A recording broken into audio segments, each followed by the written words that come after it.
Good morning. Shri ZK Mehta માધ્યમિક શાળા અને એસપીએસ 4 ક્લાસના વિદ્યાર્થીઓનું હું આ બ્લેકબકના ત્રીજા લેક્ચરની અંદર સ્વાગત કરું છું. વિદ્યાર્થી મિત્રો, આજે આપણે બ્લેકબકની અંદર યુનિટ 3 સ્ટોરી ટાઈમ એ આપણે જોવાનું છે. હવે વિદ્યાર્થી મિત્રો, સ્ટોરી ટાઈમ એટલે કે અહીંયા આ યુનિટમાં તમને બીજું કાંઈ આવતું નથી, પણ નાના નાના જોક્સ જેવું તમને આ યુનિટમાં આપેલું છે. બરાબર છે? તો આપણે હવે યુનિટ 3 સ્ટોરી ટાઈમ એનો અભ્યાસ કરીએ. હવે એમાં સૌથી પહેલું છે અ સ્મોલ ટોકિંગ ડોગ. વાંચું છું, બધા ધ્યાન આપજો. A small talking dog was a big success van it came to a theatre. It told jokes, sang songs and did a lot of other funny items on the stage. હવે અહીંયા એક talking dog હોય છે, એક small નાનો એવો dog હોય છે. એને ખૂબ મોટી સફળતા, dog was a big success, એને ખૂબ મોટી સફળતા મળે છે. સક્સેસ એટલે સફળતા. When it came to a theatre, એ જ્યારે થિયેટર ઉપર પોતાના પ્રોગ્રામ રજૂ કરતો હોય છે ત્યારે એને એ ખૂબ સફળ થયો હતો. બરાબર. ઇટ ટોલ્ડ જોક્સ, હવે થિયેટરમાં એ શું સ્ટેજ ઉપર પોતાની રજૂઆતો કરતો, તો કે ઇટ ટોલ્ડ, એ ઇટ એટલે અહીંયા ડોગ માટે વપરાયું છે.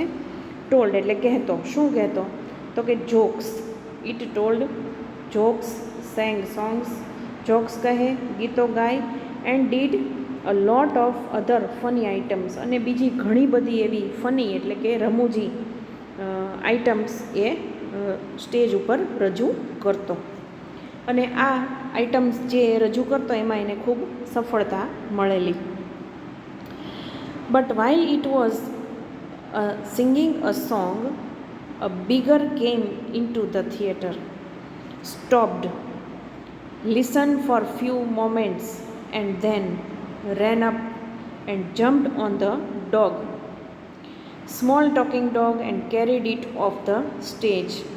Just as the two animals were disappearing behind the curtains at the side of the stage, the small talking dog said, "I am sorry, but this is everybody. This is my mother. She does not want me to be an actor. She wants me to become a doctor." હવે આ જે નાનો dog હતો એને theatre artist હતો, એને ખૂબ જ એમાં સફળતા પ્રાપ્ત કરેલી હતી. બરાબર. હવે જ્યારે પણ એક વખત જ્યારે વાઇલ એટલે કે જ્યારે it was singing a song, જ્યારે એ ગીત ગાઈ રહ્યો હતો ત્યારે અ bigger came in two the theatre. A bigger એટલે એક મોટો ડોગ, મોટો ડોગ જે છે એ એની અંદર came in two the theatre, થિયેટરની અંદર આવી ગયો. સ્ટોપ્ડ, એને સ્ટોપ કરી દીધો. એને લિસન ફોર ફ્યુ મોમેન્ટ્સ, અને લિસન ફોર ફ્યુ મોમેન્ટ્સ, અને કીધું કે થોડી વાર માટે, ફ્યુ મોમેન્ટ્સ એટલે થોડી વાર માટે તમે સાંભળો. And then ran up and jumped on the dog, small talking dog, and carried it off the stage. હવે એ મોટા ડોગ જે છે એણે શું કર્યું કે પોતે ત્યાં આવે છે, બિગર એટલે મોટો, ત્યાં આવે છે થિયેટરની અંદર, ઓલાનો જ્યાં પ્રોગ્રામ ચાલતો હોય છે ત્યાં ઊભો રહે છે અને થોડી વાર માટે સાંભળે છે. એન્ડ ધેન, અને ત્યારબાદ, એન્ડ ધેન એટલે ત્યારબાદ, રેન અપ એકદમ દોડી જાય છે, and jumped on the dog, એકદમ પેલો નાનો ડોગ જ્યાં હોય છે ત્યાં આગળ એની બાજુ દોડી જાય છે અને જમ્પ કરી અને સ્મોલ ટોકિંગ ડોગ ઉપર એ જમ્પ કરી દે છે અને એને carried it off the stage. Carried એટલે લઈ જવું, અને એ નાના જે કૂતરો હોય છે એને સ્ટેજની પાછળની સાઈડ અથવા તો બેક સ્ટેજ પર લઈ જાય છે. સમજાણું? જ્યારે નાના ડોગનો પ્રોગ્રામ ચાલતો હોય છે ત્યારે એક મોટો ડોગ ત્યાં આવે છે, ત્યાં ઊભો રહે છે, થોડી વાર માટે સાંભળે છે ત્યાં આગળ, અને પછી એકદમ જ એ નાના ડોગની ઉપર જમ્પ કરી દે છે, એની બાજુની સાઈડ દોડી જાય છે અને એને સ્ટેજની પાછળ લઈ જાય છે. Just as the two animals were disappearing behind the curtains at the side by the stage. અને બંને એનિમલ્સ જે છે, નાનો ડોગ અને મોટો ડોગ બંને ડિસઅપિયર થઈ જાય છે સ્ટેજની પાછળની સાઈડ અથવા કર્ટેન એટલે પડદો, સ્ટેજ ઉપર જે પડદો હોય એ પડદો અહીંયા તમને જો દેખાડ્યો છે કર્ટેન, બરાબર, આ કર્ટેન કહેવાય, પડદો. એની પાછળની સાઈડ બંને જતા રહે છે, છુપાઈ જાય છે. The small talking dog said, I am sorry but this everybody, I am sorry about this. બધાની માફી માગે છે, એવરીબડી એટલે બધા જ. તમારી બધાની હું માફી માગું છું. અને કહે છે કે ધીસ ઇઝ માય મધર, આ મારી માતા છે. And she does not want me to be an actor, અને તે નથી ઈચ્છતી, she does not want me એટલે તે નથી ઈચ્છતી કે હું એક એક્ટર બનું. She wants me to become a doctor, she wants me, તે ઈચ્છે છે કે હું એક ડૉક્ટર બનું. અહીંયા આ તમારી આટલી વાત જે છે એ પૂરી થાય છે. સમજાણું વિદ્યાર્થી મિત્રો? એક નાનો ડોગ, એક મોટો ડોગ. નાનો ડોગ જે છે એ થિયેટર આર્ટિસ્ટ હોય છે. એ જ્યારે એકવાર થિયેટરમાં પોતાની રજૂઆત કરતો હોય છે ત્યારે મોટો કૂતરો ત્યાં આવે છે, થોડી વાર માટે ઊભો રહે છે, એને સાંભળે છે અને પછી એકદમ જ પેલા નાનાની સામે એ દોડી જાય છે, એની ઉપર જમ્પ કરી અને એને પડદાની પાછળ લઈ જાય છે. અને ત્યારે નાનો કૂતરો જે છે એ આવી અને બધાની માફી માગે છે કે હું આ બાબતે ખૂબ સોરી, તમારી બધાની માફી ઈચ્છું છું, કારણ કે આ મારી માતા છે અને મારી માતા નથી ઈચ્છતી કે હું એક એક્ટર બનું, પણ તે એવું ઈચ્છે છે કે હું એક ડૉક્ટર બનું. બરાબર? તો આ થયું એક પહેલો ટૂચકો તમને અહીંયા આપેલો છે. હવે જોઈએ આપણે બીજી વાત.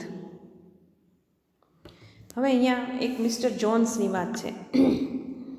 Mister Jones was very found of climbing on mountains. હવે મિસ્ટર જોન્સ હતા, એને વેરી ફોન્ડ ઓફ એટલે નો શોખ હોવો. ક્લાઇમ્બિંગ એટલે ચડવાનો, માઉન્ટેન્સ એટલે પર્વતો. મિસ્ટર જોન્સ નામના જે વ્યક્તિ હતા એને પર્વતો ચડવાનો અથવા પર્વતારોહણનો ખૂબ શોખ હતો.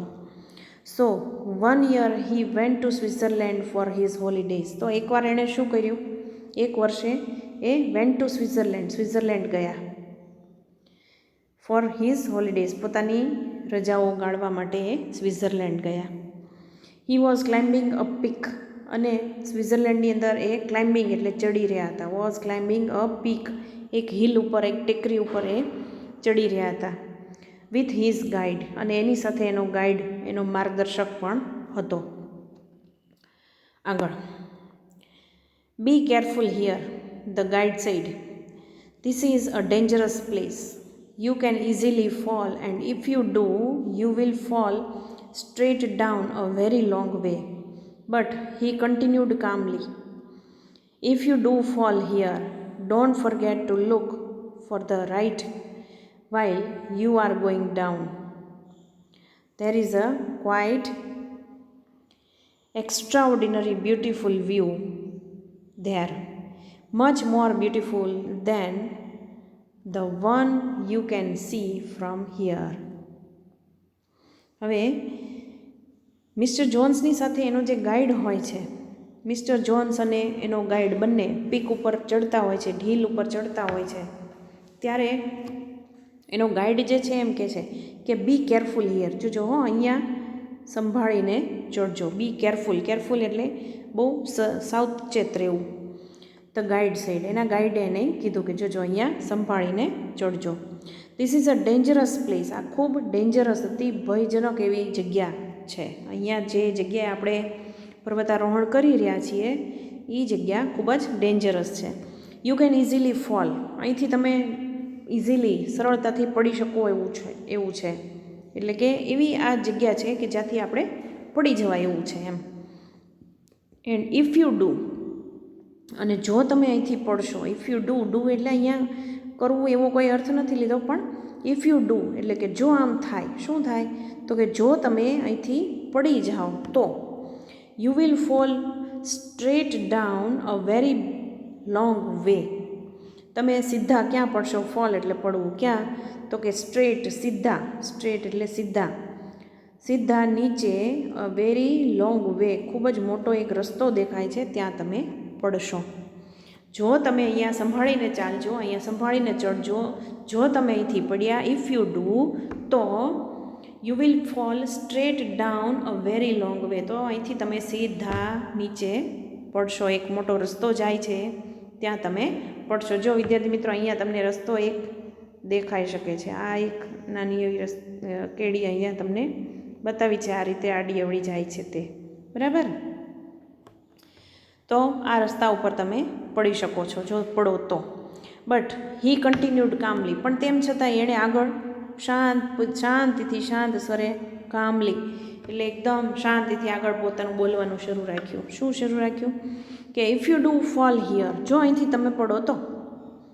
જો, ઇફ એટલે જો, if you do fall here, જો અહીંયાથી તમે પડો તો don't forget to look to the right. Don't forget એટલે ભૂલતા નહીં. શું નહીં ભૂલતા? તો to look to the right, જમણી સાઈડ જોવાનું ભૂલતા નહીં. While you are going down, જ્યારે તમે નીચે જઈ રહ્યા હો, જ્યારે તમે નીચે પડી રહ્યા હો, ત્યારે જમણી સાઈડ જોવાનું ભૂલતા નહીં. There is a quite extraordinary beautiful view. અહીંયા ખૂબ જ ક્વાઇટ એટલે એકદમ અતિશય સુંદર એવો એક્સ્ટ્રાઓર્ડિનરી વ્યૂ અહીંયા તમને. એક્સ્ટ્રાઓર્ડિનરી એટલે એકદમ અસામાન્ય એવું સીન અથવા દ્રશ્ય, એક્સ્ટ્રાઓર્ડિનરી અસામાન્ય એવું દ્રશ્ય અહીંથી તમને જોવા મળશે. અને બ્યુટીફુલ એટલે એકદમ સુંદર વ્યૂ, કે જે તમે ક્યારેય ન જોયો હોય એવો વ્યૂ તમને અહીંથી દેખાશે. પણ ક્યારે? જો તમે અહીંથી પડો તો. There much more beautiful than the one you can see from here, અહીંથી જેવું દેખાય છે એના કરતાં મચ મોર બ્યુટીફુલ, અને એના કરતાં પણ વધારે સુંદર એવો વ્યૂ તમને અહીંયા દેખાશે. વિદ્યાર્થી મિત્રો, જોક્સ જો તમને સમજતા હો તો સારી વાત છે, બરાબર. એટલે એનો કહેવાનો મતલબ એમ હતો, જોક્સ કઈ ટાઈપમાં છે? તો કે આપણે જે જોક્સ કરીએ છીએ એ ટાઈપમાં નથી, પણ જે અહીંયા તમને સમજવાની વાત કીધી છે કે કોઈ પણ વ્યક્તિ જ્યારે પડતી હોય, કોઈ પણ વ્યક્તિ જ્યારે ઉપરથી નીચે પડે ત્યારે એને આજુબાજુ કોઈ જોવાનો એવો ચાન્સ કે સ્કોપ કે એવી આપણે જે ગુજરાતી ભાષામાં કહીએ કે એવી ત્રેવડ હોતી નથી, બરાબર. તો આ એ વાત થઈ. આગળ, લાલ could not read or write. Once he received a letter. He ran to Khan's house with the letter in his hand. Khan was a clever man. He could read and write. He was sitting on the bed in the courtyard. હવે અહીંયા લાલ અને ખાન નામના બે વ્યક્તિ છે. હવે એકવાર લાલ જે છે એને could not read or write, એને લખતા કે વાંચતા આવડતું નહોતું. વન્સ એટલે એક વખત. He could received a letter, એને એકવાર એક પત્ર મળે છે, received a letter. He ran to Khan's house, અને એ તરત જ રેન એટલે દોડી જાય છે. ક્યાં? તો કે ખાનના ઘરે. With the letter in his hand, પોતાના હાથમાં પત્ર લઈ અને એ પોતાના ઘરે દોડી જાય, ખાનના ઘરે દોડી જાય છે, કારણ કે પોતાને વાંચતા લખતા આવડતું નથી. Khan was a clever man. હવે ખાન જે હતો એ બહુ હોશિયાર હતો, ક્લેવર હતો. એટલે he could read and write, ખાનને લખતા ને વાંચતા આવડતું હતું. He was sitting on the bed on the courtyard, પોતાના ઘરમાં ફળિયાની અંદર કોર્ટયાર્ડ એક બેડની અંદર એક ખાટલામાં પોતે બેઠો હતો. કોણ? ખાન. હવે એવામાં લાલ જે છે એના ઘરે પહોંચે છે. લાલ કહે છે કે will you read out this letter to me please. Lal એને એમ કહે છે કે તું આ લેટર મારા માટે વાંચી દઈશ? ખાન એમ કહે છે કે હુ ઇઝ ઇટ ફ્રોમ, કોના તરફથી છે, અથવા કોનો લેટર તને મળ્યો છે? એનો જવાબ ફરી ખાન લાલ આપે છે કે આઈ ડોન્ટ નો, મને ખબર નથી.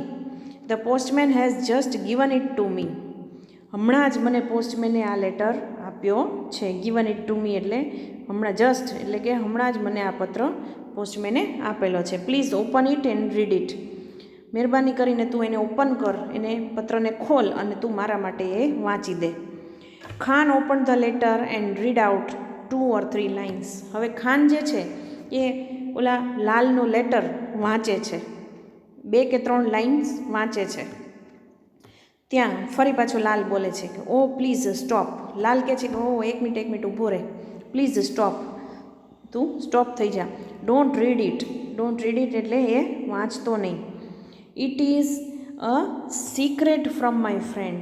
મારા ફ્રેન્ડ તરફથી આ સિક્રેટ એવો ખૂબ ખાનગી એવો આ લેટર મને મળેલો છે મારા મિત્રનો.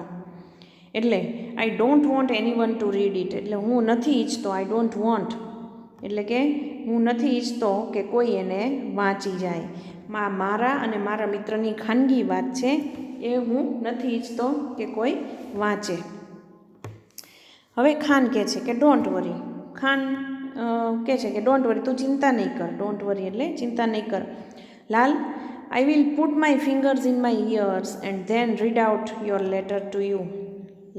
ખાન પાછો એનો ભાઈ એ એમ કહે છે કે I will put my fingers in two my ears. હું મારી આંગળીઓ જે છે એ મારા 2 કાનની અંદર નાખી દઈશ અને પછી રીડ આઉટ યોર લેટર અને પછી હું તારો પત્ર વાંચીશ એટલે મને તારો પત્ર સંભળાય નહીં. You will hear the words but I won't hear them. માત્ર હું જે બોલું એ તું જ સાંભળી શકીશ. You will hear the words but I don't want hear them. પણ મને તારા પત્રમાં શું લખેલું છે એ સંભળાશે નહીં. હવે લાલ બોલે છે કે ધેટ્સ ફાઇન. લાલ પણ એમ કહે છે કે ધેટ્સ ફાઇન, કાંઈ વાંધો નહીં, બહુ સરસ. You are a very wise man. તું તો બહુ ડાયો છો, તું તો બહુ શાણો માણસ છો. Please put your fingers in to your ears and read out the letter to me. મહેરબાની કરીને તારી આંગળીઓ જે છે, યોર ફિંગર્સ, તારી આંગળીઓ જે છે એ તારા કાનની અંદર મૂકી દે અને પછી મારા લેટરને તું વાંચી દે. બરાબર છે? તો આ પણ એક જોક્સ જેવું તમારા માટે. બરાબર? લાલ અને ખાન. હવે આવે છે ચોથું. હવે આ એક સ્ટોરી ટાઈપ છે, એક વાર્તા જેવું છે, એ આપણે જોઈ લઈએ. હવે અહીંયા આગળ આવે છે એક સ્ટોરી. અ વોરિયર કિલ્ડ હિઝ માસ્ટર. એક વોરિયર હતો, એક યોદ્ધા હતો. વોરિયર એટલે યોદ્ધા. એણે કિલ્ડ હિઝ માસ્ટર, એણે એના માસ્ટરને, એના માલિકને કિલ કર્યો એટલે મારી નાખ્યો. He repented immediately but the deed was done and he knew that if he was caught he would be put to death, so he ran away. હવે એક યોદ્ધાએ એના માલિકને મારી નાખ્યો, એના માસ્ટરને મારી નાખ્યો. હી રિપેન્ટેડ, એનો પસ્તાવો પણ થયો. એને એમ થયું કે આ ખોટું થઈ ગયું છે, એનો પસ્તાવો થયો માલિકને મારવાનો. Immediately but the deed was done. પણ જે થવાનું હતું, ડીડ વોઝ ડન, જે થવાનું હતું એ થઈ ગયું. વોરિયર એટલે કે યોદ્ધા, માસ્ટર એટલે માલિક. એક યોદ્ધાએ એના માલિકને મારી નાખ્યો. હી રિપેન્ટેડ ઇમિજિએટલી, એનો ઇમિજિએટલી એટલે તરત જ એનો પસ્તાવો પણ થયો કે આ મારાથી ખોટું થઈ ગયું છે. પણ હવે શું થાય? ધ ડીડ વોઝ ડન, જે થવાનું હતું એ થઈ ગયું. And he knew that if he was caught he would be put to death. અને તે જાણતો હતો. હી ન્યૂ એટલે તે જાણતો હતો. શું? કે જો, ઇફ એટલે જો, હી વોઝ કોટ, જો તે પકડાઈ ગયો તો હી would be put to death, તો તેને મારી નાખવામાં આવશે અથવા તેને ફાંસીની સજા કરવામાં આવશે. પુટ ટુ ડેથ એટલે મૃત્યુની સજા. સો હી રેન અવે, તેથી તે શું કરે છે? ભાગી જાય છે. રેન અવે. સમજાણું વિદ્યાર્થી મિત્રો પહેલો ફકરો? બીજો હવે જોઈએ. He reached a remote village that was separated from the rest of the world by the mountains. A murderer decided to repent for his sin by single-handedly cutting the road through the mountain to connect the village with the rest of the world. હવે એક ભાગી જાય છે, મોતની સજા મને થશે અને મને મારી નાખવામાં આવશે એવી ડરથી તે ભાગી જાય છે ને એક એવા ગામમાં પહોંચે છે કે જે રિમોટ વિલેજ છે. રિમોટ વિલેજ એટલે છેવાડાનું ગામ, દૂર દૂરનું છેવાડાનું, જ્યાં સુધી કોઈ પહોંચી શકતું ન હોય અથવા વાહન વ્યવહાર ન હોય એવું છેવાડાના ગામમાં એ પહોંચે છે. That was separated from the rest of the world. અને એ ગામ કેવું હોય છે તો કે સેપરેટેડ એટલે કે સાવ જુદું, અળગું, અલગ. શેનાથી તો કે from the rest of the world, બાકીની દુનિયા કરતાં સાવ અળગું અથવા વિખૂટું પડી ગયેલું અથવા અલગ થઈ ગયેલું ગામ હતું. કેવી રીતે તો કે બાય અ માઉન્ટેન, એક માઉન્ટેનથી એ ગામ અલગ પડી જતું હતું. એટલે કે એ ગામ પછી એક મોટો પર્વત હતો અને એ પર્વતની પાછળની સાઈડ ગામ હતું, બરાબર. એટલે એ ગામ જે છે એ બાકીની આ બાજુની જે વર્લ્ડ જે હતું, દુનિયા જે હતી એનાથી અળગું હતું. ધ મર્ડરર ડિસાઇડેડ, હવે જે પેલો ખૂની છે મર્ડરર કે જેણે એના માલિકને માર્યો છે, એ મર્ડરર ડિસાઇડ કરે છે, નક્કી કરે છે to repent for his sin. Repent એટલે એનું પ્રાયશ્ચિત કરવાનું. શેનું પ્રાયશ્ચિત તો કે ફોર હિઝ સીન, પોતે જે પાપ કર્યું છે, સીન એટલે પાપ, પોતે જે પાપ કર્યું છે એનું પ્રાયશ્ચિત કરવાનું એ નક્કી કરી નાખે છે. કઈ રીતે તો કે by single handedly. Single handedly એટલે એકલે હાથે. Cutting the road through the mountain. હું જે આ પર્વત જે આડો છે કે જેની પાછળ ગામ એકલું વિખૂટું પડી ગયેલું છે, પર્વતને હિસાબે આ ગામ જે છે એ બીજા ગામોથી બીજી ઓલાથી અલગ છે, એને હું એવી રીતે હું એમાંથી કોતરીને રસ્તો બનાવું કે જેથી કરી અને આ ગામ જે છે એ બાકીના ગામો સાથે જોડાઈ શકે. કટિંગ અ રોડ, હું રોડ, આ પર્વત જે છે એની અંદરથી હું રોડ કટ કરવું, રોડ પર્વતને કાપું એટલે રોડ બની જાય through the mountain and two connect the village with the rest of the world. અને આ જે ગામ જે છે, આ જે વિલેજ જે છે એ રેસ્ટ ઓફ ધ વર્લ્ડ એટલે બાકીના ગામો સાથે જોડાઈ શકે.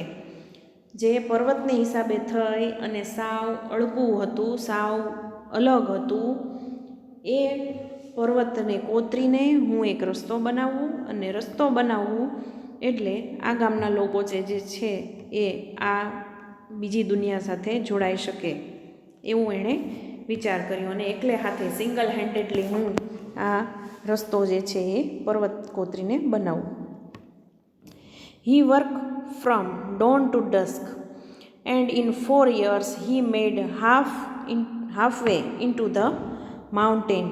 One morning when he was hard at work in the tunnel, a young man called out to him to come out. He was the son of the man who was murderer. He wanted revenge.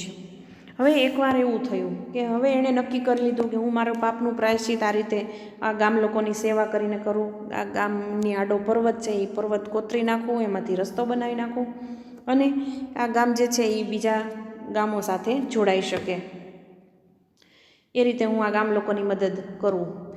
એટલે એના માટે થઈને એણે કામ ચાલુ કરી દીધું, પર્વતને તોડવાનું, કાપવાનું. હી વર્કડ, કઈ રીતે કામ કરતો હતો કે ફ્રોમ ડોન ટુ ડસ્ક, એટલે કે પરોઢિયાથી લઈને સાંજ સુધી, એટલે કે મોર્નિંગ ટુ ઇવનિંગ. ડોન એટલે પરોઢિયું, પરોઢિયાથી લઈ અને ડસ્ક એટલે સાંજના સમય સુધી એ કામ કરે પર્વત તોડવાનું. એન્ડ ઇન 4 years, અને 4 વર્ષની અંદર he made halfway in two the mountain, અને એણે 4 વર્ષની અંદર લગભગ હાફ વે એટલે કે અડધો રસ્તો પર્વતમાં તોડીને બનાવી દીધો. One morning when he was hard at work in the tunnel. હવે એ ટનલની અંદર, ટનલ એટલે ખબર છે ને બોગદું, ટનલ એટલે બોગદું, જ્યાં પર્વત કાપીને જે રસ્તો બન્યો હોય એને ટનલ કહેવાય. એ ટનલની અંદર જ્યારે પોતે હાર્ડવર્ક કરી રહ્યો હતો ત્યારે a young man called out to him to come out. હવે એક માણસ આવે છે, એક યંગ મેન આવે છે, એ એને બહાર બોલાવે છે કે તું બહાર આવ. come out. He was the son of the man who was murdered. હવે એ માણસ જે એને બોલાવવા આવ્યો એ માણસ કોણ હોય છે? તો કે son of the man who was murdered. એ માણસનો દીકરો હોય છે, એ માણસનો સન હોય છે કે જેનું ખૂન થયેલું હતું તે. બરાબર. He wanted revenge. અને એ શું ઈચ્છતો હતો? તો કે રિવેન્જ. એને એના બાપના ખૂનનો બદલો લેવો હતો, એને બદલો વાળવો હતો, વેર વાળવો હતો. એટલે ઓલાને એ બહાર બોલાવે છે કે તું અહીંયા આવ. હવે એને ખ્યાલ આવી જાય છે કે આઈ ડિઝર્વ ટુ ડાય. હવે મારે કોઈ પણ ભોગે મરવાનું જ છે, કારણ કે હવે એનો દીકરો જે છે, જેના પોતાના માલિકને જેણે એને મારી નાખ્યો છે, એનો દીકરો હવે પોતાના પિતાનું વેર વાળવા માટે આવ્યો છે. એટલે આને ખબર પડી ગઈ કે હવે મારે મરવું જ પડશે અને હું મરવાને જ લાયક છું. Deserve to die. I deserve to die એટલે કે મારે મૃત્યુ મને મળશે જ અને હું મૃત્યુને લાયક છું. Said the former warrior. હવે એ વોરિયર બોલ્યો આવી રીતે કે કાંઈ વાંધો નહીં, મારે મરવું જ પડશે હવે એમ. Kill me by all means but wait until I have completed this tunnel. એણે પેલાને રિક્વેસ્ટ કરી, એના પિતાનો બદલો લેવા જે માણસ આવ્યો હતો એણે રિક્વેસ્ટ કરી કે તું તારે મને મારવો હોય તો મારજે, કિલ મી. બરાબર. બાય ઓલ ધ મીન્સ, તું મને મારજે, એ તારી વાત યોગ્ય છે, પણ આઈ વેઇટ, પણ બટ ખમી જાતું. Until I have completed this tunnel. જ્યાં સુધી આ ટનલ કમ્પ્લીટ ન કરી લઉં ત્યાં સુધી તું મને નહીં મારતો. કારણ કે આ ટનલ કમ્પ્લીટ કરીને, આ રસ્તો કમ્પ્લીટ કરીને હું ગામ લોકોની સેવા કરવા માગું છું અને હું મારા પાપનું પ્રાયશ્ચિત કરવા માગું છું. એટલે તું મને મારજે, પણ તું થોડો સમય ખમી જા, એમ ઓલા વ્યક્તિને જણાવે છે. The young man agreed to wait. He watched fascinated as day after day the warrior laboured at a seemingly impossible task. The young man began to develop respect for his enemy's determination. Eventually he found himself helping the man, digging side by side with him and carrying out the stones. હવે ઓલાએ એને કીધું કે તું ખમી જા, હું મારું કામ પૂર્ણ કરી લઉં, પછી તું મને મારી નાખજે. એટલે એમાં આ જે યંગ મેન હતો, એ પિતાનો બદલો વાળવા જે આવ્યો હતો, એ અગ્રી થઈ ગયો, એ રાજી થઈ ગયો કે આ કાંઈ વાંધો નહીં, તું તારું કામ પહેલાં પૂરું કરી લે. He watched fascinated as day after day the warrior laboured. હવે ઓલો જે છે એ આને કામ કરતા જોતો, રોજ આ પર્વત તોડે, પર્વત કાપે, એ બધું જે હાર્ડવર્ક આ વ્યક્તિ કરતો હતો એને બહુ ફેસિનેટેડ એટલે આકર્ષણથી બહુ જોતો હતો. એને નવાઈ લાગતી હતી. શું નવાઈ લાગતી હતી? કે એઝ ડે આફ્ટર ડે, રોજે રોજ, એઝ ડે આફ્ટર ડે એટલે રોજે રોજ આ માણસ જે છે, આ વોરિયર જે છે અથવા આ યોદ્ધા જે છે, એટલી બધી લેબર કરે, એટલું બધું કામ કરે. And at a seemingly impossible task. દેખીતી રીતે જ, સિમિંગલી ઇમ્પોસિબલ ટાસ્ક એટલે દેખીતી રીતે જ જે અશક્ય કામ છે, જે ઇમ્પોસિબલ કામ છે, એ આ માણસ આખો દિવસ આટલું બધું હાર્ડવર્ક કરીને એકલે હાથે આ માણસ જે છે એ પર્વત તોડવાનું કામ કરે છે. હવે આ બધું જે છે ને એ પેલો જોયા કરે રોજ. બરાબર. The young man began to develop respect. હવે એ જે વ્યક્તિ એને મારવા આવ્યો હતો એ જ વ્યક્તિને આના ઉપર માન થઈ જાય છે. એના મનમાં એના પ્રત્યે માન થાય છે, રિસ્પેક્ટ જાગે છે. For his enemies determination. પોતાનો જે એનિમી હતો, પોતાનો દુશ્મન હતો, એનો આ ડિટર્મિનેશન, એનો આ નિર્ણય જે હતો કે હું આટલું કામ કરી લઉં, આ પર્વતમાંથી રસ્તો બનાવી દઉં, ગામવાળાને આટલી સુવિધા આપી દઉં, પછી જ હું મરીશ, એ જે એનો નિર્ણય હતો એના પ્રત્યે આને ખૂબ રિસ્પેક્ટ થાય છે. Eventually he found himself helping the man. અને ધીમે ધીમે એ પોતાની જાતને હિમસેલ્ફ હેલ્પિંગ ધ મેન, હવે જે પોતાના પિતાનો બદલો લેવા આવ્યો હતો એ પણ આની હેલ્પની અંદર લાગી જાય છે. એ પણ એને હેલ્પ કરાવવા લાગે છે. શું હેલ્પ કરાવે છે? તો કે digging side by side. Dig એટલે ખોદવું, એને સાઈડો ખોદાવા લાગે છે, આજુબાજુની સાઈડો. જે પ્રમાણે ઓલો જે કામ કરતો હતો એ જ પ્રમાણે એને હેલ્પમાં આ વ્યક્તિ પણ જોડાઈ જાય છે. કયો વ્યક્તિ? કે જે પોતાના પિતાનો બદલો લેવા આવ્યો છે તે. ડિગિંગ સાઈડ બાય સાઈડ એની સાથે કામ કરે, એને ખોદાવાનું કામ કરે જમીન. પછી with him and carrying out the stones, મોટા મોટા પથ્થરો હોય એને સાઈડ પર લઈ જવાનું કામ કરે. આ બધું જ કામ જે છે ઓલાની સાથે રહીને આ પણ એને મદદ કરવા લાગ્યો. હવે આગળ, years passed and then one day the two men broke through to the other side. The mountain was conquered at last and the centuries-old isolation of the village ended. હવે ઘણા બધા વર્ષો વીતી ગયા. બંનેએ કામ, પેલો એકલા હાથે કામ કરતો, એને 4 વર્ષ થયા પછી પેલો આવ્યો હતો એના પિતાનો બદલો લેવા.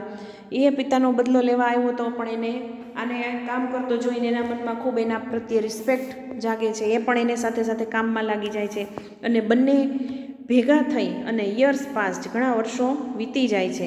એન્ડ ધેન વન ડે, અને એક દિવસ, ધ ટુ મેન એટલે કે આ બંને જણ ભેગા થઈ અને broke through to the other side, અને સામેની સાઈડે નીકળી જાય છે બંને. એટલે કે આખો પર્વત જે છે એ આખો આ સાઈડથી લઈ અને પેલી સાઈડ સુધી આખું કપાઈ જાય છે, કોતરાઈ જાય છે, ત્યાં રસ્તો બની જાય છે. અને and the mountain was conquered at last, અને આખો પર્વત જે છે એમાંથી એ લોકો રસ્તો બનાવી દે છે અંતે, at last. And the centuries old isolation, અને અલુફનેસ, આઇસોલેશન એટલે વિખૂટાપણું, એકલવું અથવા તો સાવ અળગું. સદીઓથી જે આઇસોલેશનમાં હતો આ પર્વત, એટલે કે સદીઓથી જે આખું ગામ હતું એ સાવ બીજા ગામોથી અળગું હતું, એ હવે એનો એન્ડ આવી જાય છે, એનો અંત આવી જાય છે. કઈ રીતે? તો કે આ પર્વત જે વચ્ચે હતો એ પર્વતની અંદર હવે રસ્તો થઈ ગયો છે, બરાબર. એટલે એ ગામ હવે બીજાથી વિખૂટું નથી. જે સદીઓથી આઇસોલેશનમાં હતું, સદીઓથી વિખૂટું પડી ગયેલું હતું, એ હવે આઇસોલેશનમાં નથી અથવા અળગું નથી, કારણ કે પર્વતમાં વચ્ચે રસ્તો બની ગયો છે. હવે આગળ, now I am ready to die, said the warrior, kneeling before the young man, cleave my head into two. હવે એણે કહી દીધું કે કાંઈ વાંધો નહીં, હવે મારું કામ પૂરું થઈ ગયું છે, મારે જે રસ્તો બનાવવો હતો, પ્રાયશ્ચિત કરવું હતું મારા પાપનું, એ થઈ ગયું છે.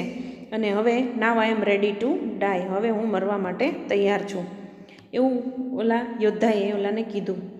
નીલિંગ બિફોર ધ યંગ મેન, હવે એની સામે ઘૂંટડીએ પડી ગયો. નીલિંગ બિફોર એટલે એકદમ એની નીચે એના પગમાં બેસી ગયો. Clive my head in two, એટલે હવે તું મારું હેડ જે છે, મારું માથું જે છે એ અલગ કરી નાખ, મને મારી નાખતું, એમ. એટલે ટૂંકમાં એનો કહેવાનો અર્થ એમ હતો.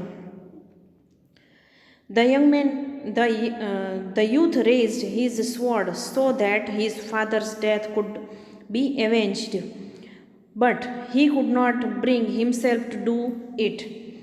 Slowly he lowered his sword. હવે ઓલાએ શું કર્યું કે જે બીજો સામેવાળો માણસ જેણે એને મદદ કરી હતી આ ટનલ બનાવવામાં, રસ્તો બનાવવામાં, એ માણસ પોતાના પિતાનો બદલો લેવા માટે આવ્યો હતો. એટલે એણે શું કર્યું કે પોતાની તલવાર ઊંચી કરી, એકદમ રેઇઝડ, એટલે એની સામે પોતાની તલવાર જે છે, સ્વોર્ડ એટલે તલવાર, એ ઉગામી, કે જેથી કરીને પોતાના પિતાના ફાધર્સ ડેથ, પોતાના પિતાના મૃત્યુનો બદલો લઈ શકે. But he could not do, પણ એ એમ કરી શક્યો નહીં. એને ઓલાને મારવા માટે આવ્યો હતો, એણે પોતાની તલવાર ઉઠાવી પણ ખરી, પણ એ એમ કરી શક્યો નહીં અને એને મારી શક્યો નહીં. સ્લોલી હી લોવર્ડ હિઝ સ્વોર્ડ, ધીમે ધીમે એણે પોતાની તલવાર જે છે એ એની અંદર પાછી મૂકી દીધી, એને માર્યા વગર. You are a murderer, he said, but I have learnt much from you and these last few years. How can I kill my teacher? And he put his sword back and walked away. એણે એને કીધું કે હું તને મારવા આવ્યો હતો, તું મારા પિતાનો ખૂની છે, હું મારા પિતાનો બદલો લેવા આવ્યો હતો, યુ આર અ મર્ડરર, તું ખૂની છો, એમ. He said but I have learnt much more. તું ખૂની હોવા છતાં તારામાંથી હું ઘણું બધું શીખ્યો છું. I have learnt much more from you. તારામાંથી હું ઘણું શીખ્યો છું. In these last few years, છેલ્લા કેટલાક સમયની અંદર, છેલ્લા કેટલાક વર્ષોની અંદર હું તારામાંથી ઘણું બધું શીખ્યો છું. And how can I kill my teacher, અને હું મારા ટીચરને કઈ રીતે મારી શકું. તારામાંથી ઘણું બધું શીખ્યો છું એટલે કે જેનો ડિટર્મિનેશન હતો, એનો નિર્ણય હતો કે મારે મારા પાપનું પ્રાયશ્ચિત કરવું છે, મારે એકલે હાથે આ ટનલ બનાવવી છે, ગામ લોકો માટે રસ્તો કરી આપવો છે, બરાબર.